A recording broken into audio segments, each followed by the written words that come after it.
Depois ele pergunta, seria a falta de um conhecimento simbólico o real motivo em que os parasitas do cristianismo, principalmente do catolicismo, se aproveitam para confundir os fiéis?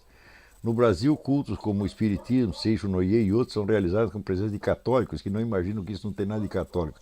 E olha, a instrução católica que os fiéis brasileiros recebem na igreja só pode dar nisso mesmo. Tá certo? Porque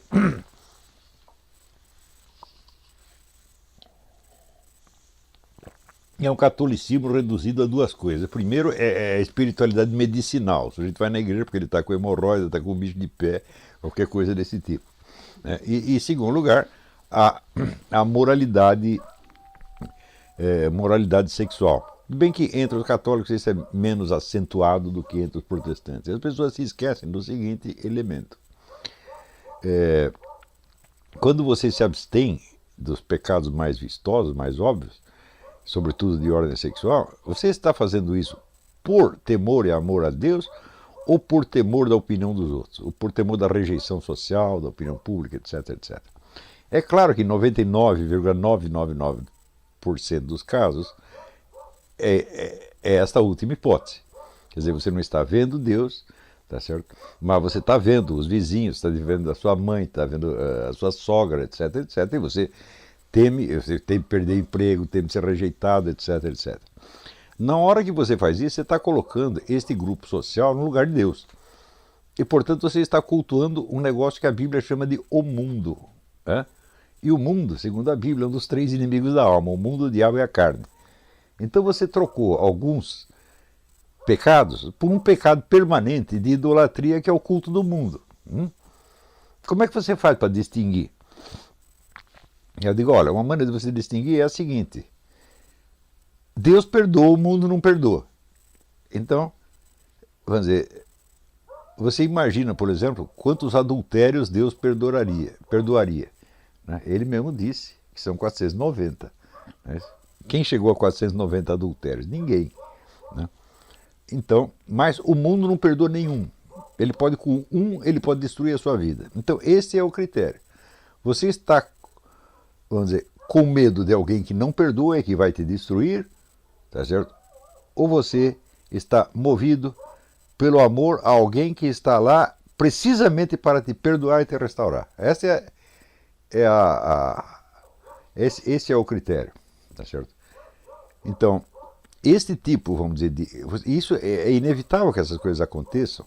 Tão logo os princípios da moral cristã se incorporam numa cultura, num meio social, e então se expressam através, vamos dizer, de slogans, de chavões e de juízos automáticos que as pessoas proferem umas sobre as outras.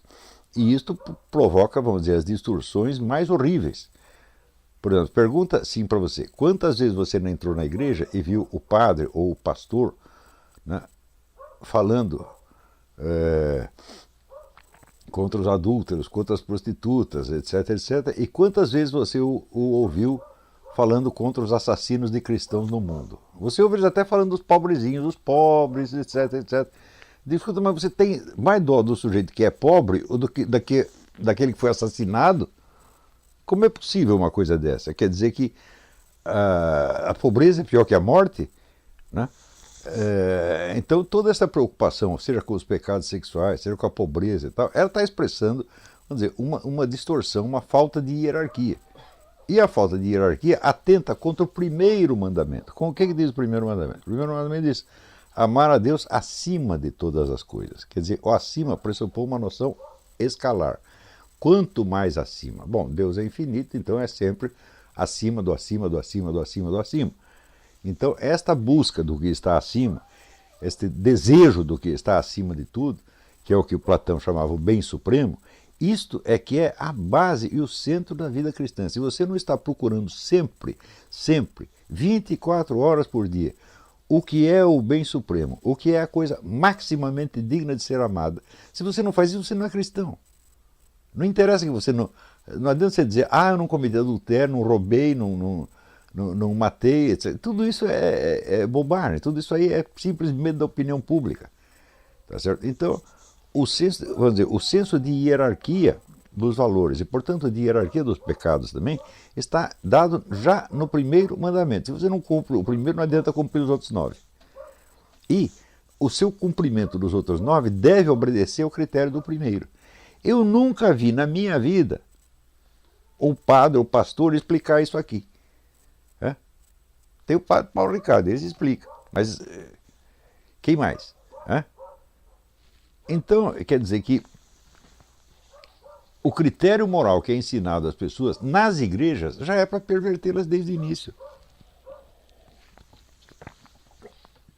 Então, quando você fala temor a Deus, o temor a Deus não é como o temor que você tem da polícia, do vizinho, do seu patrão, do seu grupo de referência. É uma coisa completamente diferente. É assim, ele é um medo de decepcionar e de perder o supremo bem. Quando você fala o castigo divino, você pensa o inferno. O que é o inferno? É um lugar onde está um diabo espetando sua bunda com um garfo? Não é isto. O inferno é a perda da visão do supremo bem. Mas se você já perdeu isso em vida, você não está preocupado com o supremo bem, você só está preocupado com a opinião do vizinho, você já está no inferno, pô. Agora, se tem padres e pastores contribuindo para incutir nas pessoas esta moral pervertida no fim das contas, o sujeito está lá para assustar a criancinha, então não é de espantar que se as pessoas confundem até Deus com a opinião do vizinho, como é que não vai confundir o cristianismo com o Seixo Noye, ou com o Macumba, ou com qualquer outra coisa? Ele já está vivendo na confusão. Então, vamos dizer, restaurar o verdadeiro espírito, tá certo, da religião cristã é o começo da restauração de uma sociedade. Tá certo? Então, e você não vai, certamente você não vai procurar Deus enquanto você continuar com o culto do mundo. Não que a gente deva desprezar a opinião das pessoas, mas a gente nunca pode temê-la, como se dela dependesse o nosso destino, como se essas pessoas fossem nos mandar para o inferno, tá certo?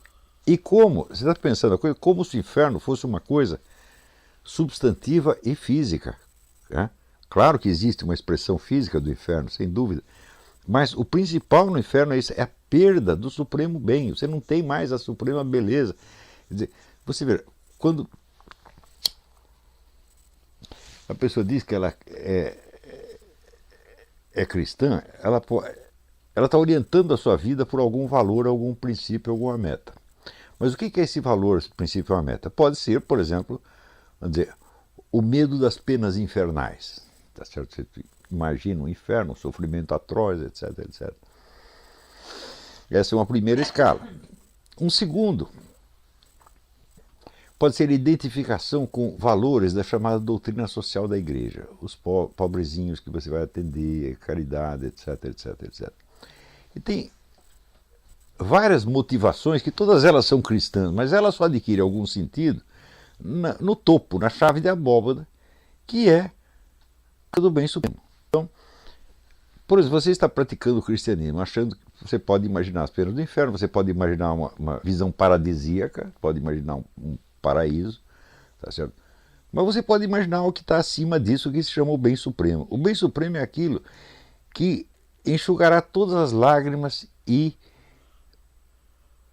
trará, vamos dizer, a redenção de toda a espécie humana, o fim de todo o sofrimento, não para você, mas para todo mundo. Se você está pensando nisto, tá certo? E está buscando isto, então você está amando a Deus. E você, naturalmente, vai fazer a coisa certa. E se você errar, você não vai ficar muito preocupado com isso. Porque se você começa a ficar muito preocupado porque você errou, então você já entrou no remorso, que é uma emoção demoníaca. Tá certo? Então, a preocupação excessiva, vamos dizer, com a sua boa conduta, é uma concessão ao mundo, meu Deus do céu. Porque você está agindo diante dos olhos do mundo e não diante dos olhos de Deus. Porque Deus já está lá para te perdoar e te levantar meses. Entendeu? Então, se você nunca teve, vamos dizer, esta busca do bem supremo, então eu digo, por que você não vai de pecar, meu Deus do céu? Que diferença vai fazer? Se você está só preocupado com a opinião do mundo, tanto faz, meu filho. Você ser adúltero, ser homossexual, ser jogador, ser drogado, não vai fazer diferença nenhuma, né? A diferença é esta: existe quem está buscando o bem supremo e existe quem não está. Quem está buscando só bens imediatos, entre os quais a sua maldita boa conduta. Então, quer dizer que toda a educação cristã, sobretudo no Brasil, em outros países não é tanto assim. Eu posso garantir, por exemplo, na França eu vi coisa diferente nas igrejas, aqui eu também vejo, tá certo?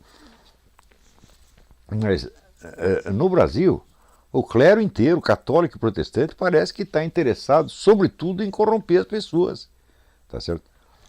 Então não é de estranhar que aconteça isso, quer dizer, não é só o problema da falta da simbólica. O que está faltando é a coisa mais substantiva, que é a busca do bem supremo.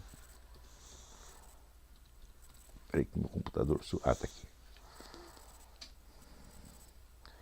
Ele diz aqui: imagino que o que ocorre no Brasil é mais grave do que na época do arianismo, pois os inimigos de hoje são mais diversos e possuem o apoio da mídia.